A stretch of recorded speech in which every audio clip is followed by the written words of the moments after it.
Tantor Audio, a division of Recorded Books, presents The Year of Lear, Shakespeare in 1606, by James Shapiro, narrated by Robert Fass. Prologue. January 5th, 1606. On the evening of January 5th, 1606, the first Sunday of the new year, 600 or so of the nation's elite made their way through London's dark streets to the banqueting house at Whitehall Palace. The route westward from the city, leading past Charing Cross and skirting St. James's Park, was for most of them a familiar one. Many had already visited Whitehall more than a half-dozen times since Christmas, the third under King James, who had called for 18 plays to be staged there this holiday season, 10 of them by Shakespeare's company. They took their places according to their status, in the seats arranged on stepped scaffolds along three sides of the large hall, while the Lord Chamberlain, white staff in hand, ensured that no gate-crashers were admitted, nor anyone seated in an area above his or her proper station. King James himself sat centrally on a raised platform of state facing the stage, surrounded by his closest entourage, his every gesture scrutinized, rivaling the performers for the crowd's attention. This evening's entertainment was more eagerly anticipated than any play. They were gathered at the old banqueting house to witness a dramatic form with which conventional tragedies and comedies now struggled to compete: a court masque. With their dazzling staging, elegant verse, gorgeous costumes, concert-quality music, and choreographed dancing, overseen by some of the most talented artists in the land, masks under the new king were beyond extravagant, costing an unbelievable sum of £3,000 or more for a single performance. To put that in perspective, it would cost the crown little more than £100 to stage all 10 of the plays Shakespeare's company performed at court this Christmas season. The actors in this evening's masque, aside from a few professionals drawn from Shakespeare's company, were prominent lords, and ladies too. The entertainment thus offered the added frisson of watching women perform, for while they were forbidden to appear on London's public stages, where their parts were played by teenage boys, that restriction didn't apply to court masques. Those lucky enough to be admitted to the banqueting house saw young noblewomen perform their parts in breathtaking outfits designed by Inigo Jones, bedecked in jewels. One onlooker reported that, "I think they hired and borrowed all the principal jewels and ropes of pearl both in court and city." For many of these women, including those who had commemorative paintings done of them wearing these costumes, this chance to perform in public would be one of the highlights of their highly constrained lives. The building in which they performed was perhaps the only disappointment.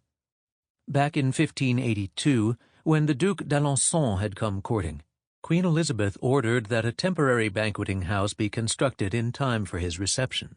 From a distance, the large building, a long, square, 332 foot in measure about, looked imposing, constructed of stone blocks with mortared joints.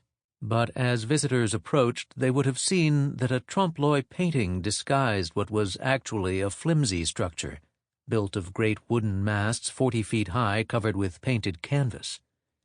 As the years passed, Elizabeth saw no reason to waste money replacing it with something more permanent, and by the time that James succeeded her, the temporary frame that had stood for a quarter century was in disrepair.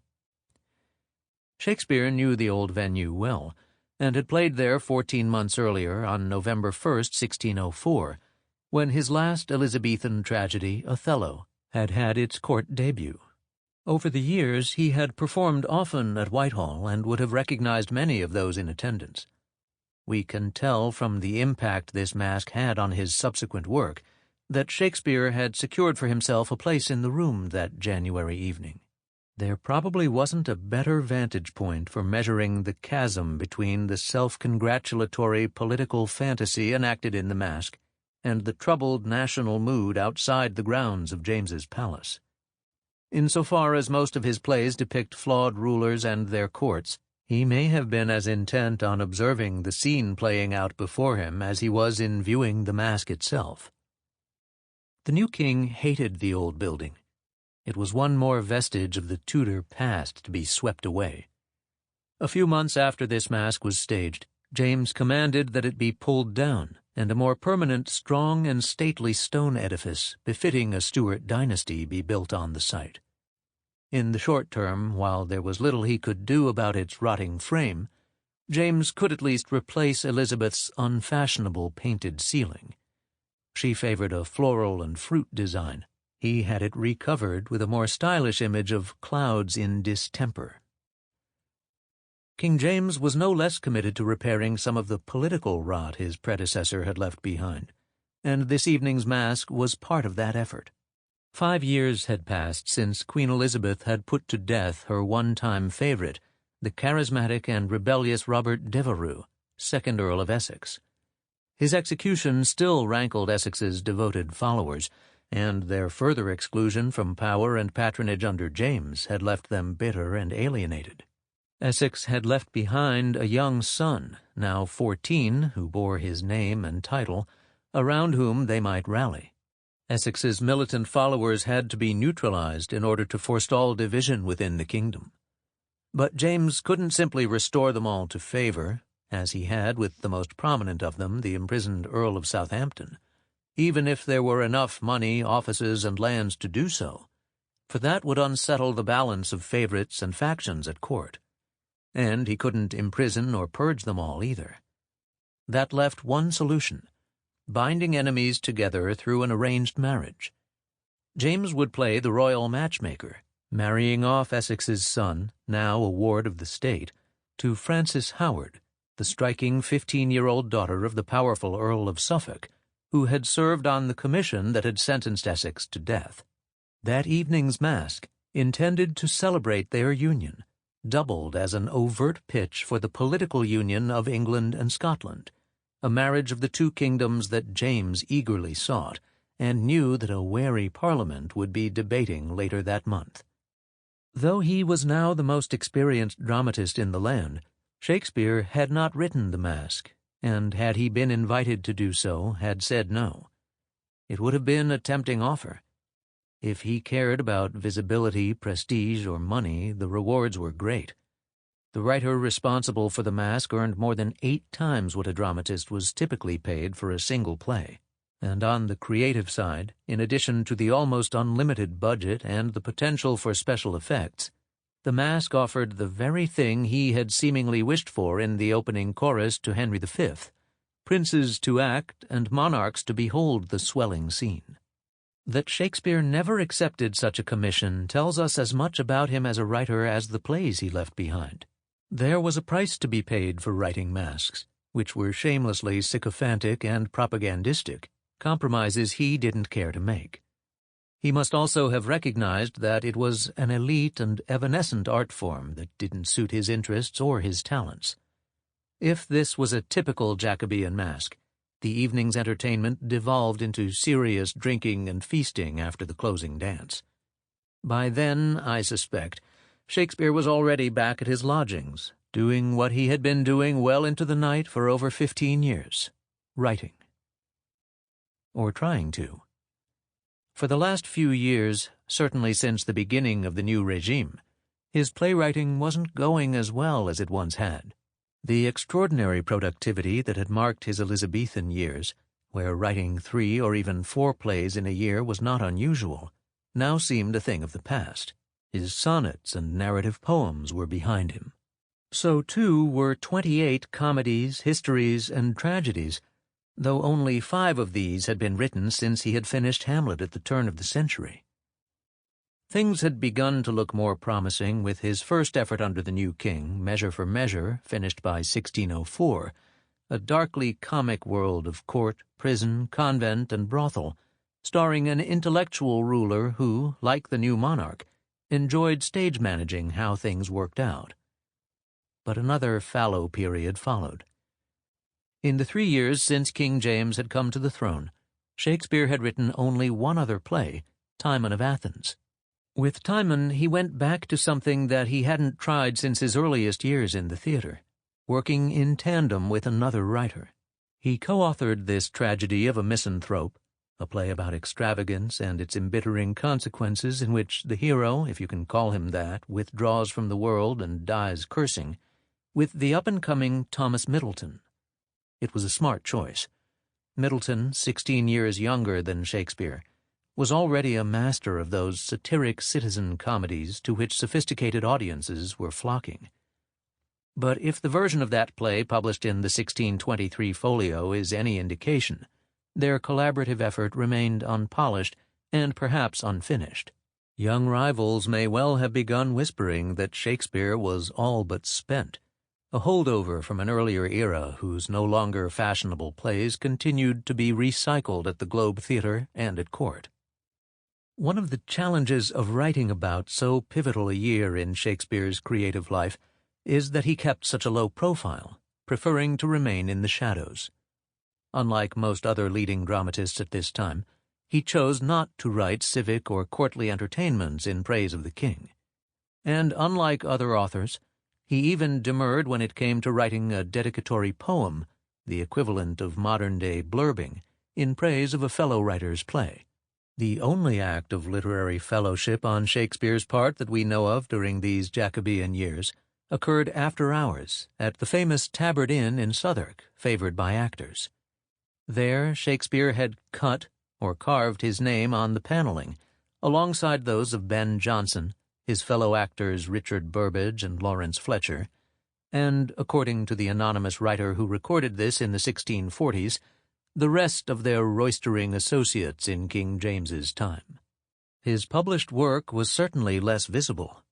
In 1600, a theatre-goer wishing to purchase some of his recently published plays could have chosen from the two parts of Henry IV, Richard II, Richard III, Romeo and Juliet, Henry V, the second part of Henry VI and the third part of Henry VI, Love's Labour's Lost, The Merchant of Venice, A Midsummer Night's Dream, and Much Ado About Nothing. His plays were everywhere. But a return visit to London's bookstalls 6 years later would have turned up only two other late Elizabethan works, The Merry Wives of Windsor and Hamlet. In 1606, for the first time since his writing began to be published in 1593, not even a poem or a reissue of an earlier play appeared in print. That could in part be explained by his diminished output, but it was also the result of a decision by Shakespeare or his playing company to hold back from publishing his more recent work. Why, we don't know. And he was no longer so familiar a face on the Globe stage either. Those long accustomed to watching Shakespeare act every day would not be seeing him so often. While records are scarce, there are none that identify him performing at the Globe after 1603, the last time his name appears on a play's cast list, and the omission of his name from a 1607 fee list of players of interludes that identifies the other leading members of his company further suggests that by 1606 he was no longer acting on a daily basis, though he would have been available to perform when needed and would have joined his company for performances at court. There's no question, though, that his name was by now a byword for literary accomplishment. A little-known letter that survives from this time, written by a young English gentleman, helps confirm this. John Paulet posted his letter from Paris in late 1605. In it, the 19-year-old describes to his uncle what he has been up to in his foreign travels. Showing off a bit, the former Oxford student slips into the rhythms of blank verse. "We for to pass the winter's bitter cold, so with a javelin chase the bristled boar, and sometimes, mounted on a foaming curtal, do rend the woods to hound the furious bull." Paulet then explains that the danger in these sports makes them seem good. Men seem in them as actors in a tragedy, and methinks I could play Shakespeare in relating. It's a wonderfully revealing remark. A young man feels the drama of the hunt, and in the act of describing it excitedly imagines that he could play Shakespeare, that is to say, reach the very heights of dramatic storytelling. But like many compliments, this one was double-edged, for the style young Paulet emulates is that of early Elizabethan Shakespeare, the poet of Venus and Adonis, rather than the grittier one of Troilus and Cressida or Measure for Measure. The year 1606 would turn out to be a good one for Shakespeare, and an awful one for England. That was no coincidence. Shakespeare, so gifted at understanding what preoccupied and troubled his audiences, was lucky to have begun his career during the increasingly fractured years of Elizabeth's decline.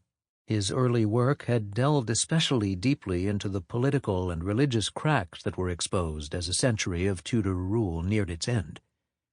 But it would take some time for him to speak with the same acuity about the cultural fault lines emerging under the new and unfamiliar reign of the King of Scots.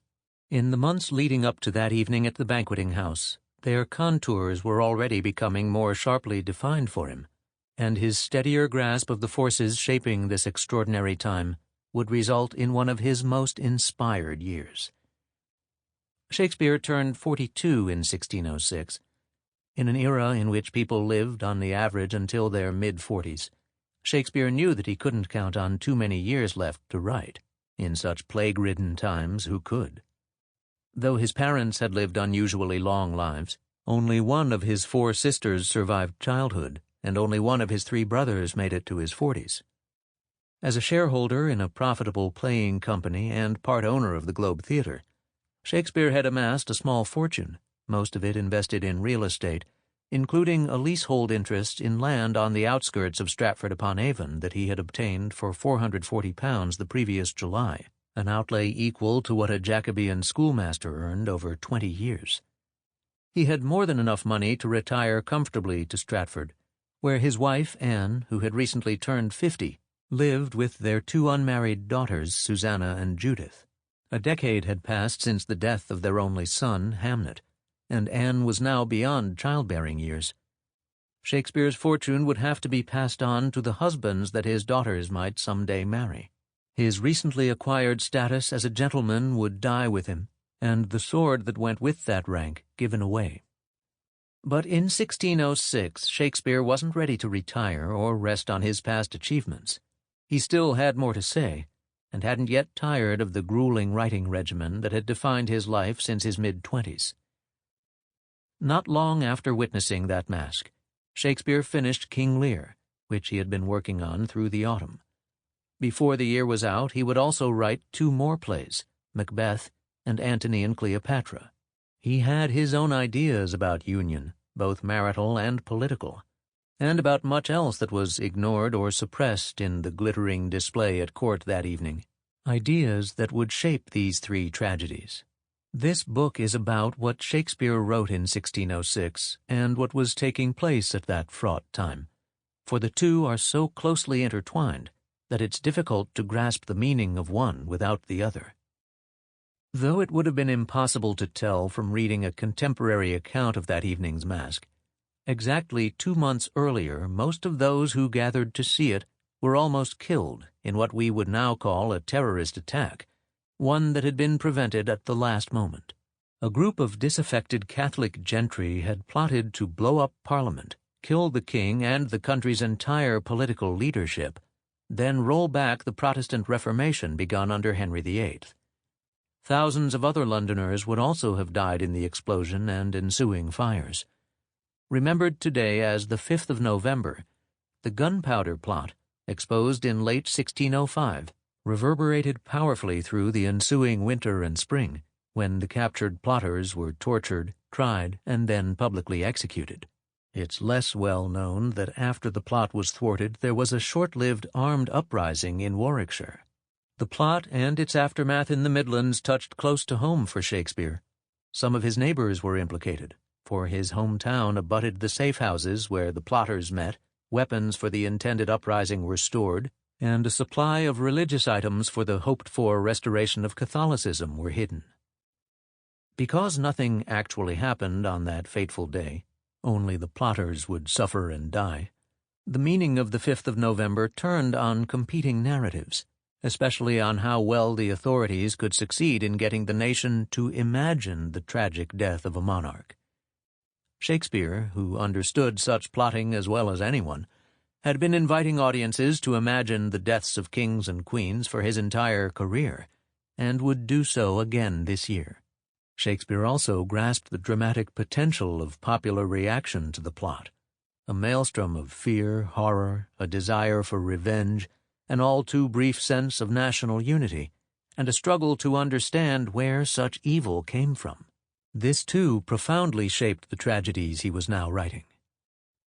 The fallout from the gunpowder plot led to a heightened anxiety over Jesuitical equivocation, a recent term picked up by Shakespeare that more than any other defined the hysteria of the moment, as well as to anti-Catholic legislation that included the scrutiny of everyone's mandatory church attendance. The old Elizabethan compromise, in which the government agreed not to make windows into men's souls, was now a thing of the past. The search for recusants, those who steadfastly maintained their Catholic faith and refused to participate in Protestant worship, extended to every shire in the land, and by Easter would implicate the godparents of Shakespeare's twins as well as his elder daughter. A loyalty oath instituted this year in response to the perceived Catholic threat would create a stir that angered the Vatican and marked a fundamental realignment of political and religious authority. And in a year in which actors were jailed for seditious drama, Parliament enacted legislation against the players for using profanity on stage, a measure that would have an immediate impact on what Shakespeare would write, while requiring that every play that he had already written be retroactively sanitized. Even as the buried shards of religious division once again rose to the surface, so too did political ones, when King James again pressed Parliament to secure a union of Scotland and England. To James this outcome had seemed inevitable. As the King of Scots who had inherited the English throne, he embodied in his own person the union of the kingdoms. But for his subjects on both sides of the border, the increasingly bitter debate over union raised troubling questions about what it really meant to be English or Scottish, or for that matter, British, creating identity crises where none had been before. This too was grist for Shakespeare's mill. Under Elizabeth he had written English history plays. In 1606, under James, he would shift his attention to British ones in both King Lear and Macbeth. It was also a year in which King James called for and oversaw a second Hampton Court Conference to resolve disagreements with his Scottish clergy over the absolute authority of kings.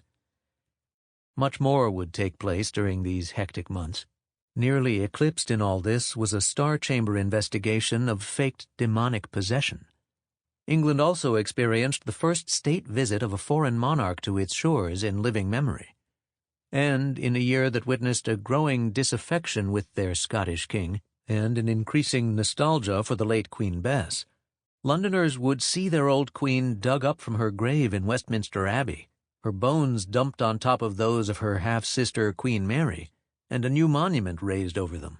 It was also the year in which the Union Jack was designed and first flown, as well as a signal one in the history of the British Empire, for in December 1606, ships sailed from London's docks to found the first permanent colony in America at Jamestown. If all this were not enough, plague would return to London, the worst outbreak since the terrible devastation of 1603, arriving in late July and lasting until late autumn, striking especially close to home for Shakespeare himself. At many points during 1606, English men and women must have felt overwhelmed. In an age in which there were as yet no newspapers, let alone radio, movies, television, or an internet, the theater was the one place where rich and poor could congregate and see enacted, through old or made-up stories, a refracted image of their own desires and anxieties. The stories Shakespeare told this year enabled his playing company to rise to this challenge. There's a paradox, then, at the heart of a book about so remarkable a year in Shakespeare's creative life. Even as the playwright himself recedes from view, the ways in which his writing was able to give, in Hamlet's words, the very age and body of the time his form and pressure would never be greater, though it would test the resources of a dramatist as gifted as Shakespeare to make sense of a year like 1606.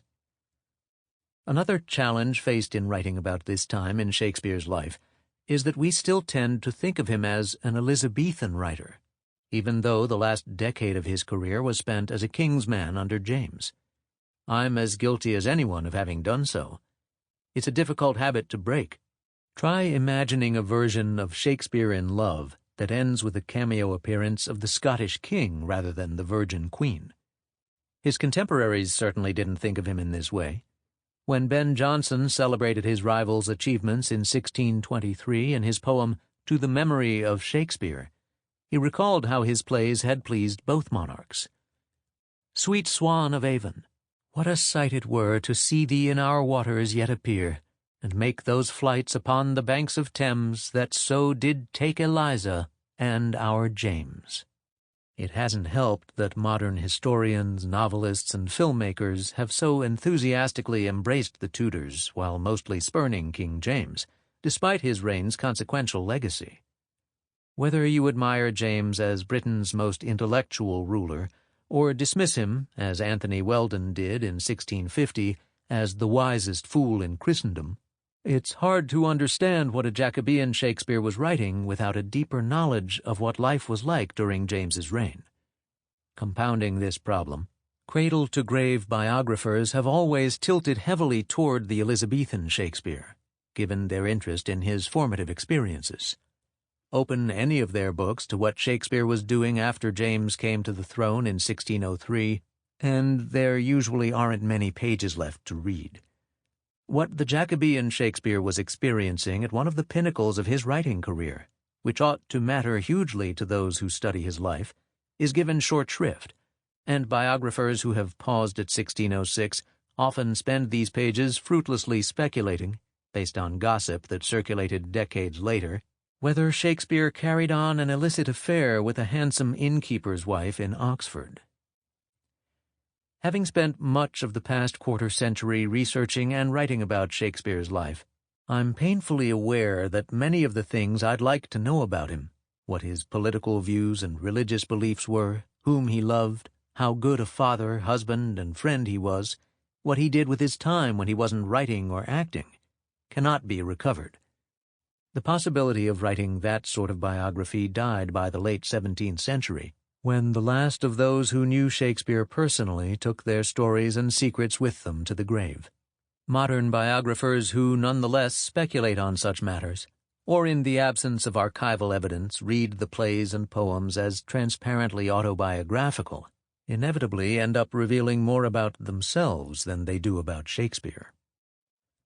While Shakespeare's emotional life in 1606 may be lost to us, by looking at what he wrote in dialogue in these times, we can begin to recover what he was thinking about and wrestling with while composing these three plays. We can also track his responses to what he was reading, whether it was an old play called King Lear, Samuel Harsnett's exposé of demonic possession, or one of his recent favorites, Plutarch's Life of Antony. However much Shakespeare may have preferred to remain in the shadows, he can be glimpsed in the glare of what was going on around him.